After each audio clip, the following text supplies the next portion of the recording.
Hello दोस्तों, आप सभी का स्वागत है हमारे यूट्यूब चैनल स्टडी जोन पर।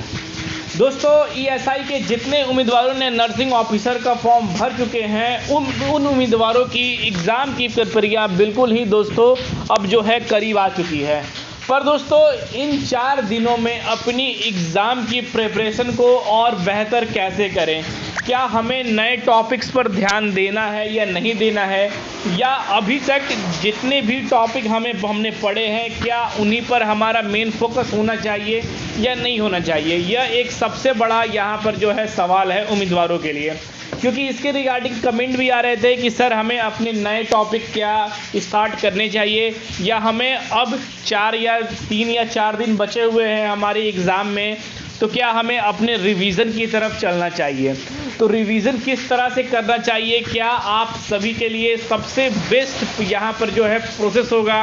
इस एग्ज़ाम को क्लियर करने के लिए। और जितने भी टॉपिक हैं, यानी कि दोस्तों जितने भी टॉपिक हैं 16 टॉपिक में दोस्तों यहाँ पर लगातार 1000 उसके अंदर टॉपिक्स मिलेंगे, यानी कि 16 यहाँ पर जो है 16 सिलेबस है और इसके अंदर हज़ारों टॉपिक्स आप सभी को मिलेंगे। पर दोस्तों, किस टॉपिक पर आपका फोकस होना चाहिए और क्या आगे की प्रोसेस में नए यहाँ पर जो है टॉपिक को कवर करना चाहिए या नहीं करना चाहिए, या जो टॉपिक अभी तक कवर हो पाया है क्या उसे यहाँ पर जो है उसकी आगे प्रक्रिया होनी चाहिए या नहीं होनी चाहिए, इसके बारे में सारी इन्फॉर्मेशन मैं आप सभी को आज के इस वीडियो में देने वाला हूँ।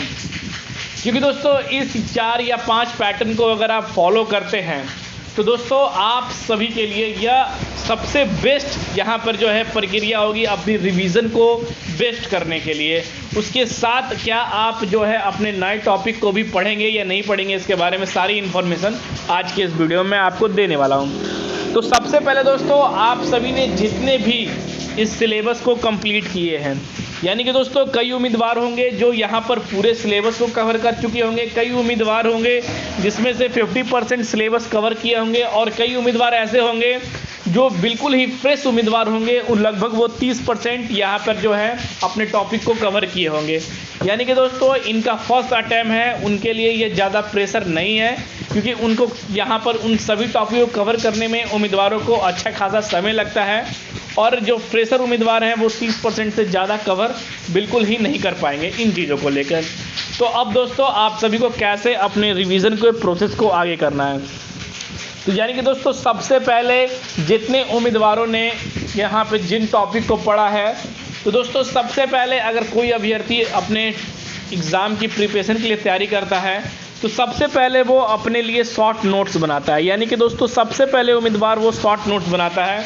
क्योंकि उस शॉर्ट नोट से उम्मीदवारों को एक पूरे पैराग्राफ की जो प्रक्रिया है वहाँ पर उस शॉर्ट नोट से वो उम्मीदवार समझ सकता है। यानी कि दोस्तों अगर आपने शॉर्ट नोट बनाया है तो शॉर्ट नोट्स को दिन में एक बार आप जो है 6 तारीख तक, यानी कि 6 जुलाई तक बिल्कुल ही प्रिपेयर करें दोस्तों। उस पर बिल्कुल ही किसी भी प्रकार के अलग कंटेंट को ना जोड़ें दोस्तों, अपने शॉर्ट नोट्स को पूरे तरह से फोकस करें। और ये नहीं कि अगर मेरे फ्रेंड ने दूसरे तरह का शॉर्ट नोट बनाया है तो उसे भी रीड करें, बिल्कुल ही दोस्तों ऐसा ना करें। जो भी आपने अपनी तैयारी के लिए शॉर्ट नोट बनाया है उस पर सबसे ज़्यादा पहले ध्यान दें, और वो लगातार 3 से 4 दिन उस शॉर्ट नोट्स की रिवीजन करें दोस्तों। यहाँ पर वो होगा कि जो आपकी नॉलेज है वो काफ़ी ज़्यादा डीपली होगी, और आप यहाँ पर जो है आपके जो प्रक्रिया भूलने की है वो बिल्कुल ही 0 पॉइंट पर दोस्तों हो जाएगी, क्योंकि आपके दिमाग में वो ऑलरेडी यहाँ पर जो है सर्किल की तरह वो घूमते रहेगा इन चीज़ों को लेकर। नए टॉपिक पर दोस्तों शॉर्ट नोटिस नहीं बनानी है,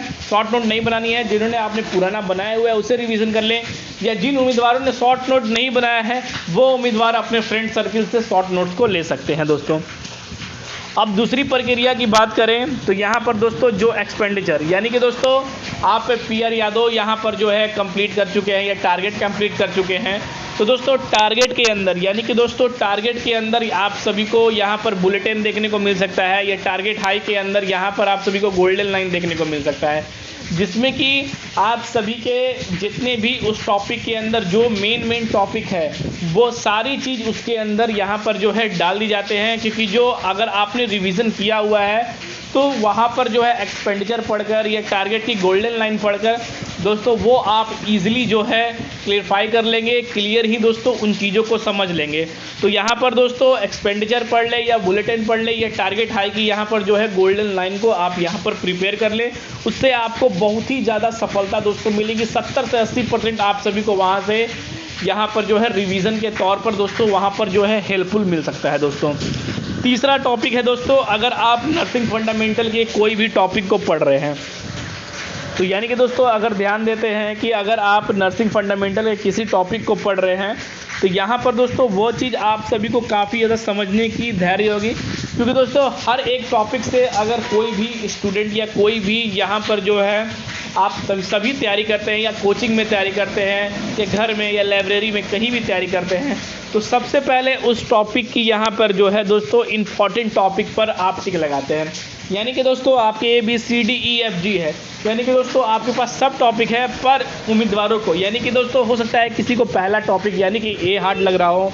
कोई उम्मीदवारों को B लग रहा हो या कोई उम्मीदवारों को C लग रहा है, तो उन्होंने अपने हिसाब से अपने बेसिक नॉलेज से दोस्तों वहाँ पर जो है इम्पॉर्टेंट टॉपिक को सर्किल कर कर बुक में या अपने नोटबुक पर इम्पॉर्टेंट टॉपिक लिखकर यहाँ पर जो है उसे लिखा हुआ है। तो दोस्तों वो बिल्कुल ही दोस्तों पढ़े, क्योंकि हर एक उम्मीदवार को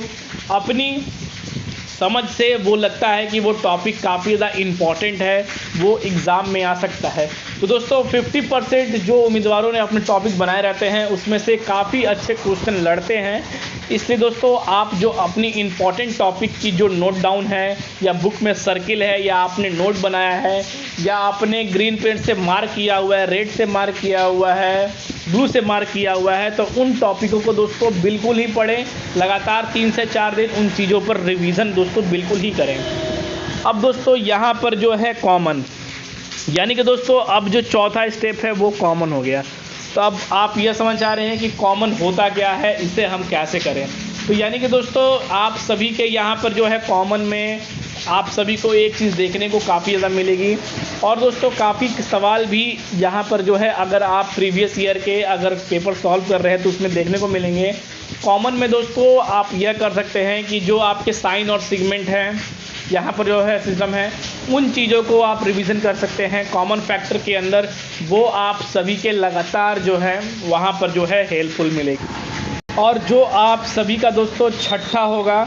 वो यहाँ पर क्विक रिवीजन होगा, यानी कि अभी तक के प्रोसेस में जितने भी आप सभी ने YouTube के अंदर या अलग अलग प्लेटफॉर्म पे आप सभी लगातार रिवीजन कर रहे हैं या आपके कोचिंग सेंटर पर आप सभी को लगातार इन चीज़ों की रिवीजन कराई जा रही है, MCQ कराए जा रहे हैं, तो दोस्तों वो बिल्कुल ही आप सभी को मिस नहीं करने हैं। उसकी प्रिपरेशन को और तेज़ी करना है और जो है क्वेश्चन को सॉल्व करने हैं और मटेरियल आपको अपने तैयार करने हैं। तो दोस्तों और नए टॉपिक है, इन सभी चीज़ों के बाद अगर आपको समय मिलता है तो आप बिल्कुल ही इन टॉपिक पर जो है नए टॉपिक पर प्रेस कर सकते हैं।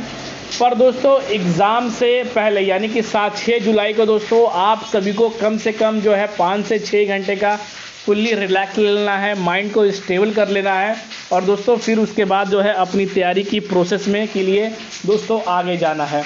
तो यहाँ पर दोस्तों मैंने आप सभी को अपने रिवीजन के लिए बेस्ट से बेस्ट जो है अपनी प्रक्रिया बता दी। अगर इस तरह से करते हैं तो आई होप आप सभी की जो एग्ज़ाम है ESI की एग्ज़ाम है आपकी कैटेगरी वाइज क्रैक हो जाएगी। तो फिर मिलते हैं दोस्तों अगले वीडियो में। अगर कोई परेशानी या कोई समस्या है तो हमारे चैनल के माध्यम से कमेंट कर हमारे टेलीग्राम से पूछ सकते हैं। फिर मिलते हैं दोस्तों अगले वीडियो में, तब तक दोस्तों जय हिंद।